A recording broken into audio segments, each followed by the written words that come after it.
Dear colleagues in Switzerland, I'm truly sorry that I cannot join you in person for this important discussion of the trends and the impacts in voluntary sustainability standards. I would like to thank the visionary perspectives of SECO, especially Hans, Peter, and Martin, who have been instrumental in COSA's efforts so far. I'm also deeply appreciative of your interest, and I'd like to share with you the first results of COSA's compilation of work over the last 4 years on managing sustainability with smart assessments. We've worked so far in 12 different countries over the last 4 years, and we've looked at 17,000 different farms, actually close to 18,000 data sets that we've compiled, amounting to 15 million data points, a lot of information that's gathered in a comparable way, in a consistent manner, so that for the first time we can answer the many important questions we have about what sorts of things are working and what sorts of things are not working in sustainability. Over that time, we've evolved our mission substantially. And today, one of the core issues that we focus on is advancing these transparent and globally accepted measurement tools so that we can not only understand, but also better manage and indeed even accelerate sustainability. It's important for us that any assessment be state-of-the-art. For us, that means that it be credible, most important, that the science behind it be highly rigorous and very well done. It also needs to be comparable. If we go out and look at data or information in very different ways each time, it's very difficult for us to understand what's working and what isn't. It needs to be actionable as well. The data that we look at isn't just for general interest. This is data that we use specifically for decision making, either to change a policy, alter an investment, or shift what we do in a project. So a very practical approach to science. And finally, it needs to be relevant for the local conditions, not just something we've invented in the north or in one particular country, but something that applies across the board. Altogether, credibility, comparability, being actionable or practical, and being locally relevant combine to create a state-of-the-art assessment. And that's important to us. But there's more to it than that. We also have to develop the structure to manage these kinds of assessments. And for us, that's a shared platform. The platform has 5 components with COSA. First is a set of globally comparable indicators. These indicators have been tested and worked on for many years and are also part of a global approach to sustainability. In other words, they align completely with many dozens of international normative references. They've also been tested in the field in a number of different conditions so that these field surveys are actually very practical and functional. The second aspect of the shared COSA platform is the electronic data gathering that we use. This is called COSA Touch, and it enables people in the field, our surveyors, our partners, our researchers, to gather data much more effectively, much more quickly and more accurately in the field and be able to keep the quality at the level that we need. So that innovation has made a considerable difference in the type of data that we get. We also have data management, and that's important because we need a searchable database that can handle millions of data points over time and enable researchers to compare and to look at trends as they develop. The fourth part of the COSA shared platform is our impact analytics. And here, it's important that we have a toolkit or a considerable array of methods available to us so that we can provide credible and neutral assessments of what's going on, a real deep understanding of what this data brings. And finally, the fifth point is our managerial tools. Having all of this information is interesting, but it's just as important to be able to apply it, to integrate it into business practices, into policy making, into the decisions even at the farmer level that need to be made in order to really drive and to accelerate our ability to be more and more sustainable in our agriculture. Our partners in this process, in this Committee on Sustainability Assessment, are rather diverse. One set of partners includes a number of the most important and leading international development agencies. Another set includes a sampling of financial institutions and trade bodies that are involved in the highest levels of developing sustainability globally. A third set are global partners, often NGOs and research institutions that are well known for their work in this field, as you see on your screen. And the last, but certainly not least set, is our field partners, our research partners in developing countries. This is a critical part of COSA because we believe in developing their capacity jointly. We work to develop the highest quality research we can in the countries where we work. And they're not just COSA's research partners. We enjoy sharing them with everyone because they are among the leading institutions in their countries. This is important because part of COSA's sustainability, or the idea of sustainability, is to build this capacity to do what we do, to drive this innovation in developing countries with partners that are based there, embedded there, and understand the local context, and can keep this kind of information going year after year at lower cost and with more credibility, even more reliability than anyone coming externally to do this sort of work. So that's an important part of what we do, and we're very much interested in evolving with these partners. It's a mutual learning process so that what we learn in Vietnam, we can share with our partner in Ghana. What we learn in Ghana, we share with Colombia, and around it goes. I'd like to share with you some of the first findings of our global report, essentially encompassing a sampling of the work we've done over the last 4 years. And this work has a lot of details, so you'll be able to see inside of the report and look at the number of projects, the number of farms, the types of cooperatives, etc. that we've worked on. But for today, I'd like to just briefly cover some of the highlights, some interesting pieces that will give you a taste of what we've done.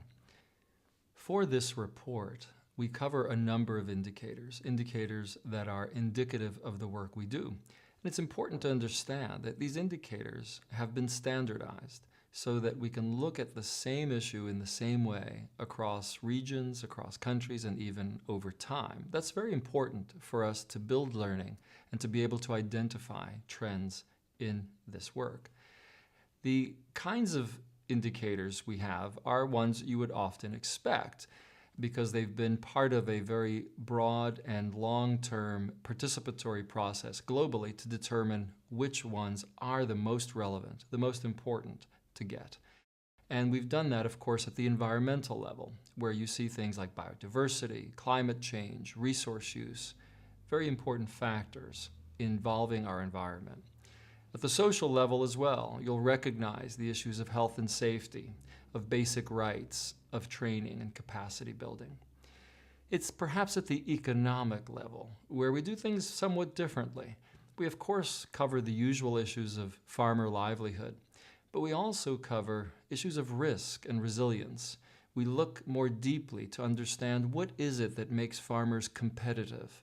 What is it that involves their own organizations in this process and can be tapped in order to improve not only their sustainability, but their organizational, their managerial capacity, and, of course, ultimately, their competitiveness.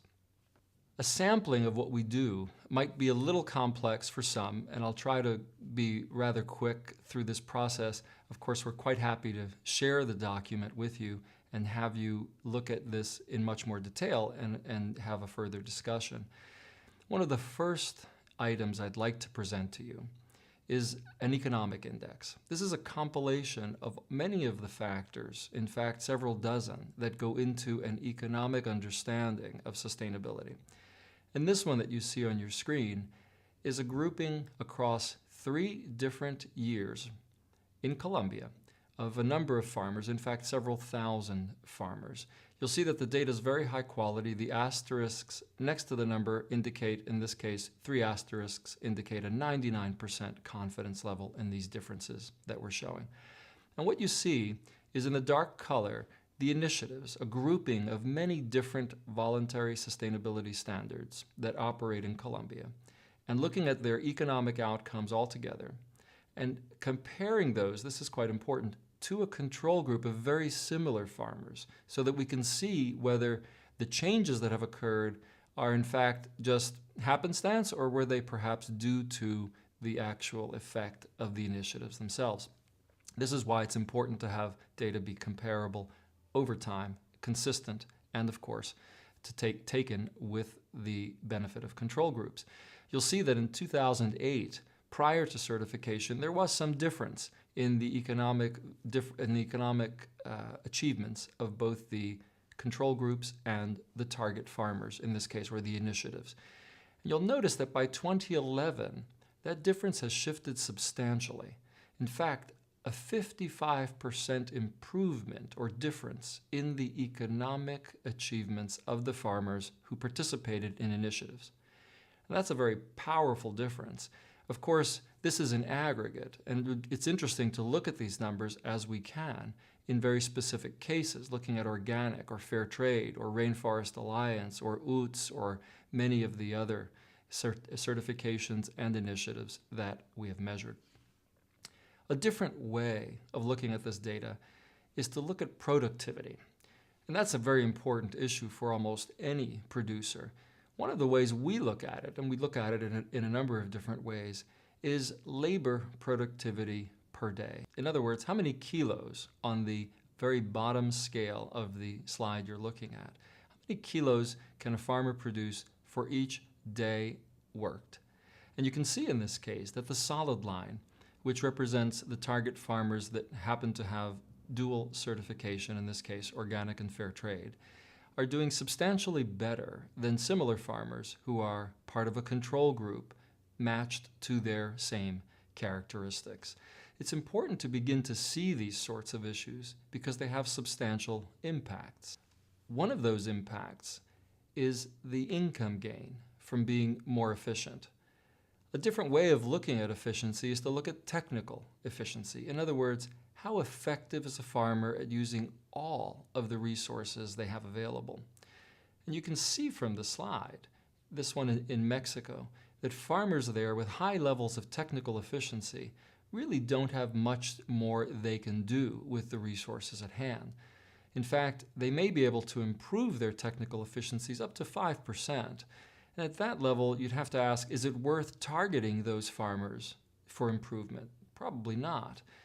But if you can identify which ones have low technical efficiencies, in other words, those operating with the same constraints and the same types of resources in terms of fertilizers and information, etc., you can see that those that are not really converting those resources into productivity are those that a project could target. And looking at the slide, you can see that those farmers could potentially gain as much as 77% on average, 77% more income just by coming to the level of productivity of other farmers around them. That's a huge difference, and it has enormous implications for how we target projects and how we direct the kinds of technical assistance and support that we want to provide for farmers. Another way of looking at the assistance we offer is to connect the results, things like yields or better quality or more competitiveness, to the kinds of things that are driving those results. And one of the most important factors in any project, any investment, is training. And of course, training, while valuable, needs to be understood in the context of how it's being delivered and the quality of the training, and also the kinds of training being offered. We can see in this slide for Vietnam that there are different kinds of trainings being offered to producers, and there is a substantial difference as an average per year in terms of the training provided to those who are involved in a certification initiative. And that training, in this case, interestingly, translates quite directly to much better use of resources and lower production costs for those farmers. So when we begin to see the connectedness, we can begin to see what kinds of things can be scaled up or can be further invested in, and perhaps the sorts of interventions that are less important or that are not working so well and can be improved. Another aspect I'd like to introduce you to about COSA is our mapping function. And we find this to be one of the most interesting pieces of the work this past year. We're just beginning to explore it, and already it's paying some interesting dividends. you can see on your slide a topographical map of a remote region, this one in Papua New Guinea. And you can see that the dots on the map represent in green those farmers that are certified, and in red, or the earth tones, those farmers that are not. In other words, a control group that we matched. And it's interesting to look at the slide for the ability to not only understand where the work has been done and where it hasn't in terms of this application of standards, but also the kinds of results that are being had. And looking at the topography, this spatial understanding really enables us to see what kinds of other factors may be influencing these outcomes. For example, the many low productivity farmers that appear to be much further away from the road in a different valley. And one can therefore determine whether it would be valuable to target these farmers or whether it might be too expensive to work in those areas. In any case, you can begin to see the value of better understanding the nature of the farmers and the important information that pertains to each of them in a visual way. And of course, having these dots, which represent not just certification and controls or not certified, but also the crop area, the crop size that they're growing, the volume that they're producing. These are just two of the factors we could represent. We could also include issues of gender. We could include information about their environmental scores. We could include any number of informative pieces with the map so that it could significantly improve the sorts of understanding and targeting that we have available to us. A different way of understanding sustainability is to look at the organizations that often are critical for small farmers to get ahead. In most cases, not all, but in most cases, certifications or sustainability initiatives or projects or investments are directed to farmers that are in a group, if they're small farmers.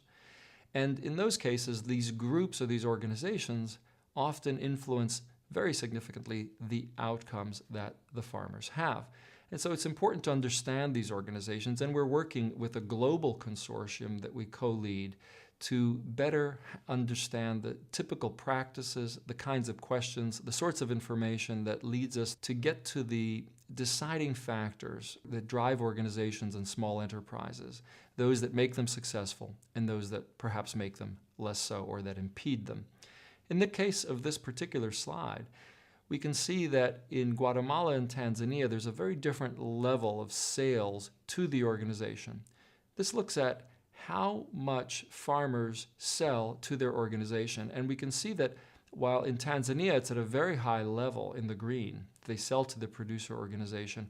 In Guatemala, it's a substantially lower level of sales to the organization. And since those sales are what often the driving force for the success of the organization, its ability to be economically viable, we find that not having significant sales is potentially a pretty dangerous situation for an organization. So it's important to understand which organizations are in danger, which ones might be doing quite well, and being able to fortify or bolster their ability to do the work that they do with farmers more effectively. A different way of looking at data is looking at the environment. And the environment doesn't exist, of course, in a vacuum.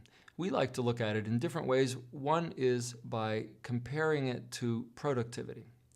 And in this slide, which is quite interesting, we look at certification initiatives in Costa Rica, and we map them according to an environmental index on the bottom. In other words, as you go across toward a scale of 100, you have a better score, a better overall environmental score. And on the left scale, the vertical scale, you can see the productivity of those farmers in terms of the kg, the kilograms produced per hectare of land. And it's interesting to note this correlation that productivity, increased productivity, and good management of the environment can indeed and do go together. We can see when we look at the control groups in Costa Rica, these are farmers that are not part of the initiative, that they show a similar tendency. Though they do not ever score as high on the environmental scores, they also show a similar tendency to increase their productivity as their environmental conditions are better cared for. We can see this across other countries as well. Similar patterns, for example, in Colombia, where the red line represents, the solid red line, represents farmers who are participating in a variety of different sustainability initiatives.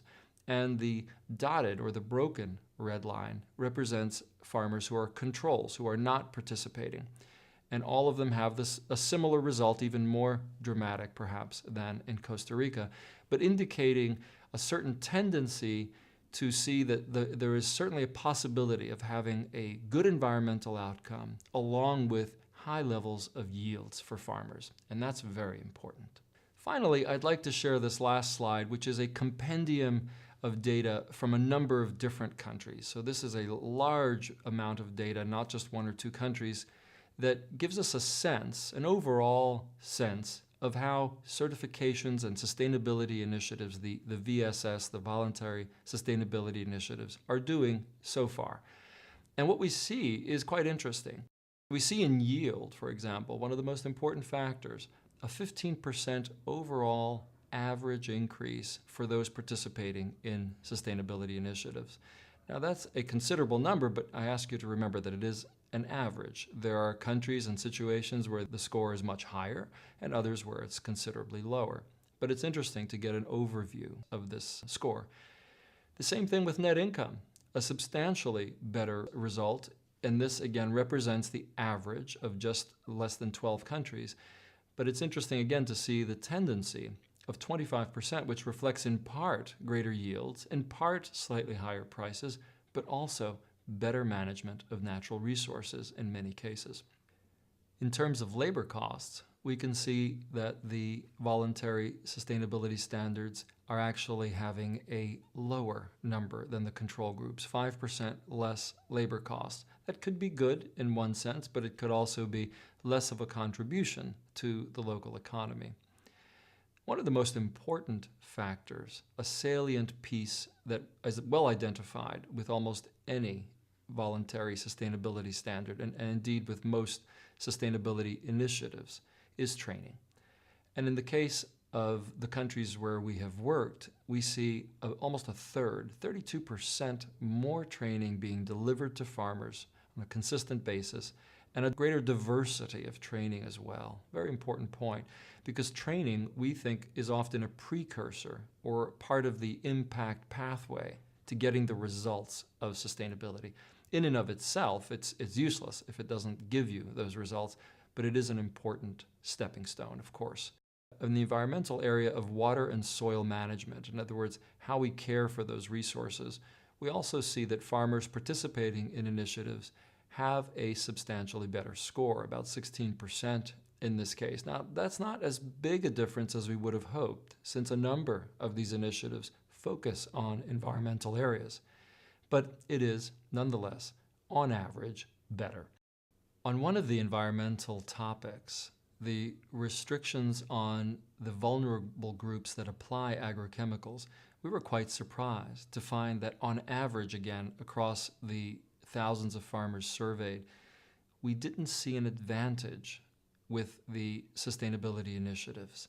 In other words, the marginal difference, mind you, a very small one, in fact, almost negligible of 3%, does indicate in this case that this may be an area to work further.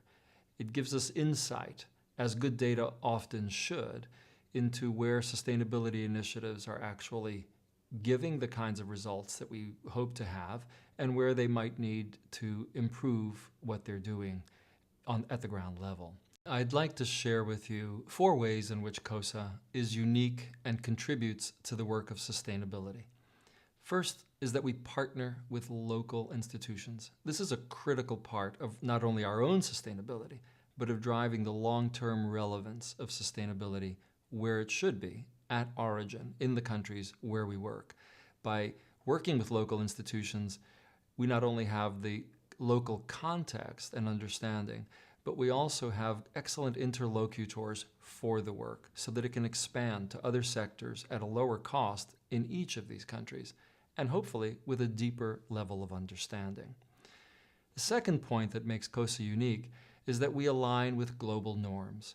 These are the reference points, the treaties, the important factors such as the International Labor Organization or the World Health Organization that determine many of the issues of sustainability in accord with the many countries around the world and their scientists. What they've agreed is indeed important. And so in aligning with more than 70 global norms, COSA sets out a unique pathway because acceptance of what we measure is vital in order to be able to discuss what we measure both amicably and in a way that we understand each other, having a similar language. The third way that COSA is unique is in providing flexible solutions.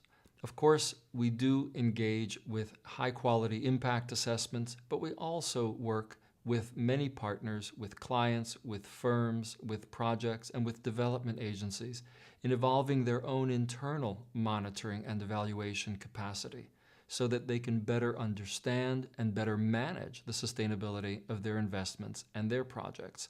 So we offer a diverse set of solutions from databases, from technology, all the way to the kinds of analytics we employ. And finally, the fourth way that COSA is unique is that we apply state-of-the-art science. We believe that it's important to have a number of ways of looking at a very complex issue. Sustainability is very complex. We can't just look at the economics, like yield. We can't just look at the environment. These are intertwined, and they're inextricably intertwined. They affect each other. So COSA is designed from its outset to provide this multidimensional view of the economic, the social, and the environmental aspects of sustainability so that we can really understand these processes and that together we can drive sustainability forward in a much more intelligent way, in a smarter way, to better manage what we do so that we can accelerate the kinds of results that we all want. We'd like to recognize our supporters, in particular the Swiss government. SECO has been instrumental in our work since the very beginning. Also, the International Institute for Sustainable Development has been a strong supporter, as has the Ford Foundation and a number of others. We think that this work is a public value, and the support of important organizations encourages us to invite your partnership to expand the understanding of sustainability. And we look forward to working together with you soon. Thank you.